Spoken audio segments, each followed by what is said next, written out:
जरा सोचिए, अगर किसी धार्मिक जुलूस में आपको प्रसाद या दवा के नाम पर जहर दे दिया जाए तो आप क्या करें? अब लाजमी है, अगर जहर आपको पता नहीं है कि वो जहर है तो आप खा लेंगे, और किस्मत अच्छी हुई तो जिंदा बच जाएंगे, नहीं तो बीमार हो जाएंगे। अब ये बातें हम क्यों कर रहे हैं? हम ये बातें इसीलिए कर रहे हैं क्योंकि मुंबई में ठीक ऐसा ही एक मामला सामने आया है।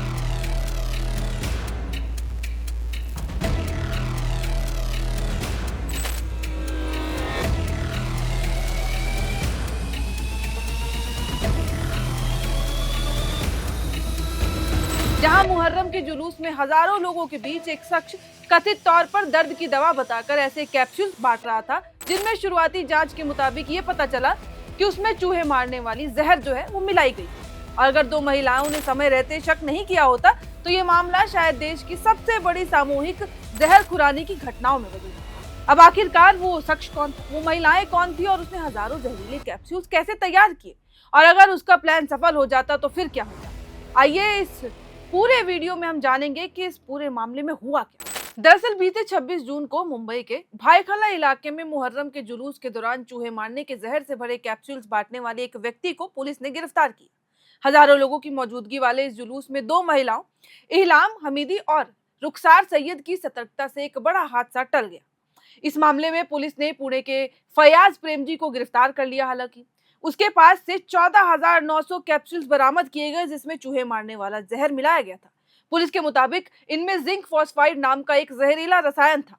इन कैप्सूल्स को जांच के लिए लैब भेज दिया गया और मामले की जांच अब जारी है कि आखिरकार उन कैप्सूल्स में और किस चीज तरीके के केमिकल्स थे। इस जुलूस में वॉलेंटियर के तौर पर काम कर रहे इलाम हमीदी और रुखसार सैयद को कैप्सूल्स बांटते देख इस इंसान पर शक हुआ, जिसके बाद उन्होंने अभियुक्त को पकड़ लिया और पुलिस को जानकारी दी। बाद में उसे पुलिस के हवाले कर दिया गया और इसी वजह से ये पूरा मामला सामने आया। दरअसल 26 जून की शाम अंजीरवाड़ी इलाके में रहमत बाग कब्रिस्तान की ओर मुहर्रम का जुलूस जा रहा था। इस जुलूस में करीब 30,000 लोग शामिल होंगे। जुलूस के दौरान अलग अलग धार्मिक गतिविधियां एक्टिविटीज चल रही थी, सब अपना अपना काम कर रहे थे। इसी दौरान ये घटना हुई। दोनों महिलाओं ने मौके पर ही इसे खतरे को भांप लिया, और ये दोनों महिलाएं टीचर हैं और कई सालों से समाज सेवा में भी एक्टिविस्ट थी और इसीलिए वो वहां मौजूद भी थी। इहलाम हमीदी कॉफी का कारोबार करती है। वे अपने परिवार के साथ मुंबई के भाईखला इलाके में रहती हैं। कई सालों से वे मुहर्रम के जुलूस का हिस्सा बनती आ रही थी, जैसे कि इस साल। वहीं रुखसार सैयद मुंबई के उपनगर में रहती हैं। वे कॉस्मेटिक उत्पादों की बिक्री का काम करती है और दोनों आपस में अच्छी दोस्त हैं। और उन्होंने डिसाइड किया, मेरे को लगता है कि नॉर्मल ही वो भी इस जुलूस में गई होंगी, लेकिन जुलूस के दौरान दोनों को एक मस्जिद के पास लोगों की मदद के लिए तैनात किया गया था। उसी जगह ये घटना हुई और इस बार दोनों को शक हुआ और इसके बाद ये मामला सामने आया जब उन्होंने जाके उस व्यक्ति से बात की। रुखसार सैयद ने बीबीसी से बातचीत के दौरान बताया कि वो और इलाम माजगांव मस्जिद के बाहर तैनात थे। वहां जुलूस में शामिल कुछ लोग थककर आराम कर रहे थे। उसी समय एक अनजान व्यक्ति बड़ी संख्या में कैप्सूल बांट रहा था। वो ये कह रहा था कि ये हर तरह की परेशानी का इलाज है। वे आगे बोली कि नियाज़े हुसैन मानकर लोग उसे ले भी रहे थे और खा भी रहे थे, और रात का समय होने के कारण पैकेट पर क्या लिखा था ये साफ दिखाई तो दे नहीं रहा था, तो किसी को पता नहीं चल रहा था आखिरकार ये है क्या। इलाम ने एक कैप्सूल का पैकेट हाथ में लिया और उस पर कुछ भी साफ नहीं दिखा। इससे हमें शक हुआ। हमने एक कैप्सूल खोलकर देखा तो उसमें काले रंग का पाउडर मिला हुआ था। हमने उस पर दी गई जानकारी को गूगल पर खोजने की कोशिश की, लेकिन कोई जानकारी ही नहीं मिली कि आखिरकार वो कैप्सूल किस चीज की है। और तब हमें लगा कि ये कुछ तो गलत है, ये कुछ गलत होने वाला है। रुखसार ने आगे बताया कि वो व्यक्ति हमारे सामने ही था। वे वहां से जाने लगा। हमने उसे रोक लिया। उसके हाथों में नीले रंग का एक बड़ा बैग मौजूद था और उसमें बहुत सारे कैप्सूल थे, और तब हमारा शक और बढ़ गया। हमने उससे सवाल किया तो वे घबरा गया। उसके साथ दो और लोग भी थे, उनके थैलों में भी कैप्सूल्स भरे हुए थे। मैंने उसकी कॉलर पकड़ी, फिर मैंने तुरंत पुलिस को बताया कि ये कुछ लोग ऐसी दवाइयां बांट रहे हैं। तब हमने जुलूस में घोषणा करने के लिए कहा कि लोग इन कैप्सूल्स का इस्तेमाल ना करें। इसके बाद हमने खुद भी मदद की लोगों की और कैप्सूल्स इकट्ठे किए और पुलिस के हवाले कर दिया। हालांकि इस पूरे मामले में एक चीज जरूर पता चली कि वो इंसान अकेला नहीं था। उसके साथ 2 या 3 जो व्यक्ति बताए जा रहे हैं, उन सबके हाथों में एक प्लास्टिक का बड़ा बैग था जिसमें बड़ी संख्या में ऐसे कैप्सूल्स मौजूद थे, और ये बताया जा रहा है कि उन कैप्सूल्स में जहरीले पदार्थ मौजूद थे।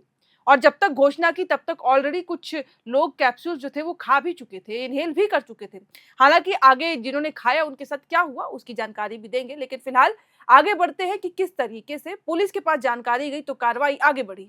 इलाम हमीदी ने बताया कि वह व्यक्ति कैप्सूल फेंक कर बांट रहा था। इस तरह तबरुक यानी कि प्रसाद, मुस्लिम में इसको तबरुक कहा जाता है, वो बांटा नहीं जाता। इसीलिए मुझे और ज्यादा शक हुआ और उसकी फेंकी हुई एक कैप्सूल मेरे पैर के पास आकर गिर गई। मैंने उसे खोल कर देखा। पहले लगा कि ये शायद कोई देसी दवा होगी, लेकिन उसकी गंध इतनी ज्यादा तेज थी, वो इतनी अजीब थी कि मुझे शक करने पर मजबूर होना पड़ा। वह आगे कहती है कि पैकेट पर कुछ जानकारी तक नहीं थी। जैसे मैंने अपनी दोस्त से भी बात की, उसको भी उस कैप्सूल पे कुछ नजर नहीं आया। 3 कैप्सूल से इतने सारे रोग, जैसे कि दवा खा के कैसे ठीक हो सकते हैं, जैसी वो बातें कह रहा था। रुखसार को ये भी शक हुआ। वो कहती है कि जब वो व्यक्ति हमें सामने से दिखा तो हमने उसे रोक लिया, पकड़ लिया। वो हमें देख के डरने लगा। मैंने कहा, क्या कर रहे हो? हमने पूछा भी कि आखिरकार इस पैकेट में क्या है। मैंने उसके हाथ से बैग छीन लिया। हमने लोगों से कहा कि कैप्सूल ना खाए, लेकिन जब तक कुछ लोग ऑलरेडी वो कैप्सूल खा चुके थे। और ये पूरा घटनाक्रम करीब 20 से 25 मिनट तक चला। खैर, अब आगे इस घटना में गिरफ्तार किया गया अभियुक्त, उसकी उम्र 39 साल बताई जा रही है। नाम फयाज निसार प्रेम जी। वह पुणे के विमान नगर का रहने वाला है। उसके खिलाफ बीएनएस की धारा 109, 110 और 123 के तहत मामला दर्ज कर लिया गया है। और मुंबई जोन 1 के डीसीपी जयंत मीना ने भी इस मामले में जानकारी दी। उनके अनुसार 27 जून को जुलूस के दौरान भाईखाला पुलिस ने एक संदिग्ध व्यक्ति को हिरासत में लिया। वह व्यक्ति इन कैप्सूल्स को दर्द निवारक दवा बताकर सबको बांट रहा था, लेकिन एक व्यक्ति ने जब इसका सेवन किया तो उसको उल्टी होने लगी, बेचैनी जैसी दिक्कतें होने लगी और उसको अस्पताल में भर्ती कराना पड़ा। वह व्यक्ति अब हालांकि खतरे से बाहर है, लेकिन पुलिस ने तुरंत कार्रवाई करते हुए इन कैप्सूल्स के वितरण पर रोक लगा दी, जो भी डिस्ट्रीब्यूशन हो रही थी। पीड़ित की शिकायत के आधार पर भाईखाला पुलिस स्टेशन में भारतीय न्याय संहिता 2023 की धारा 123 के तहत मामला दर्ज कर लिया गया और मामले की फिलहाल जांच जारी है।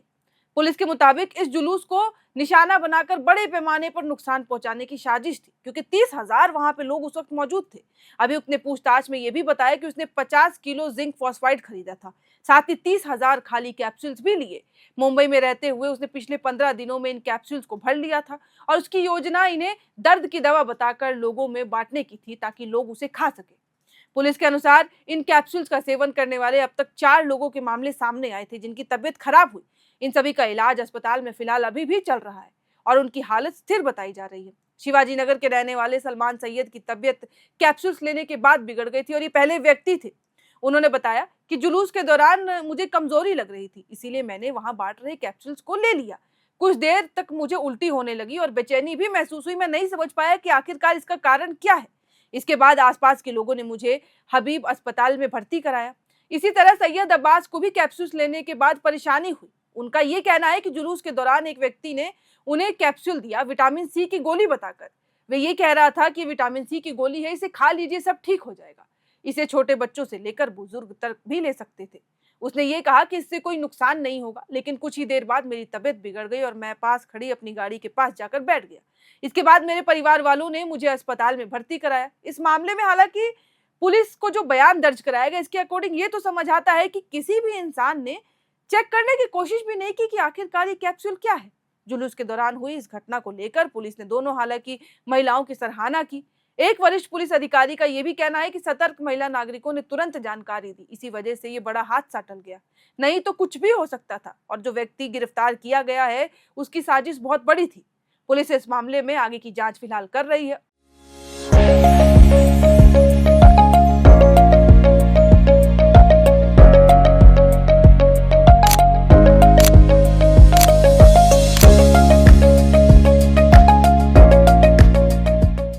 गिरफ्तार अभियुक्त फयाज प्रेम जी को 28 जून को अदालत में पेश भी किया गया था। अदालत ने उसे 2 दिनों की पुलिस हिरासत में भेज दिया था और पुलिस ये भी जांच कर रही है कि अभियुक्त ऐसा काम क्यों कर रहा था और ये अकेले था या उसके साथ जो लोग मौजूद थे वो शुरू से इस प्लानिंग में शामिल थे। क्योंकि प्राथमिक जानकारी के अनुसार ये पता चला है कि घटना से पहले अभियुक्त करीब 2 हफ्ते तक मुंबई के एक होटल में ठहरा हुआ था और उसकी ये जो पूरी कहानी की, इस घटना की जो पृष्ठभूमि है, वो कहती है कि वो वहीं पे मौजूद था, वहीं पे कैप्सूल्स भर रहा था। डिजिटल सबूतों की भी जांच अब की जा रही है इसीलिए, और साथ ही उसके इरादों का पता लगाने की भी कोशिश की जा रही है कि उसका मकसद क्या था। समुदाय के कुछ लोगों ने पुलिस को बताया कि हाल के दिनों में उसका समाज से संपर्क भी कम हो गया था। हालांकि पुलिस का ये कहना है कि इन सभी बातों की अलग अलग जांच की जा रही है, क्योंकि हर बात हर एंगल उजागर कर रही है। किसी भी मकसद पर अभी अंतिम निष्कर्ष नहीं निकाला जा सकता है और जांच कई दिशाओं में चल रहा है ताकि हमें हर चीज पता चल सके।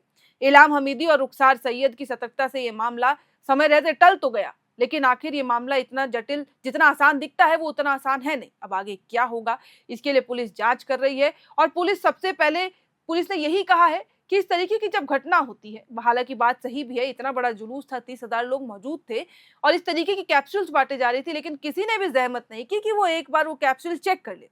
और ये 2 महिलाएं अगर उस वक्त नहीं पहुंचती और अगर वो इतने एक्टिव होके उन कैप्सूल्स को चेक नहीं करती, नहीं देखती, तो शायद और लोगों की तबीयत खराब हो सकती थी या खुदा ना खास्ता लोगों की जान भी जा सकती थी, क्योंकि साफ-साफ बताया गया कि उन कैप्सूल्स के अंदर जहर मौजूद था। हालांकि अब और किस प्रकार के केमिकल थे वो जांच के बाद पता चलेगा। अभी लेबोरेटरी में उसका जो है जांच चल रहा है, पता लगाया जा रहा है कि उसमें किस तरीके के केमिकल्स, रसायन मौजूद थे। फिलहाल पुलिस की जांच भी जारी है। इन महिलाओं को भी जो है काफी ज्यादा इनको सराहना किया गया है क्योंकि इन्होंने इतनी सतर्कता दिखाई। लेकिन आगे इस पूरे मामले में क्या कुछ होता है, क्योंकि मुंबई में इस वक्त की बड़ी खबर भी है, इस तरीके से देखा जाए सबकी नजरें भी टिकी हैं क्योंकि 30,000 लोग, 14,000 कैप्सूल, बहुत बड़ी घटना है।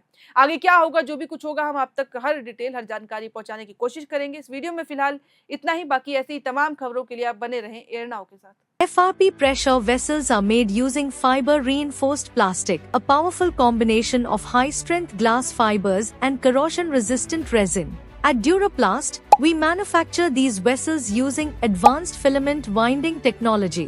Layer by layer, resin coated glass fibers are precisely wound over a rotating mold, creating a structure that is lightweight, high strength, and built to handle pressure. The result? Superior corrosion resistance, longer lifespan, lower maintenance costs for industries that demand performance without compromise. For customized FRP pressure vessel solutions,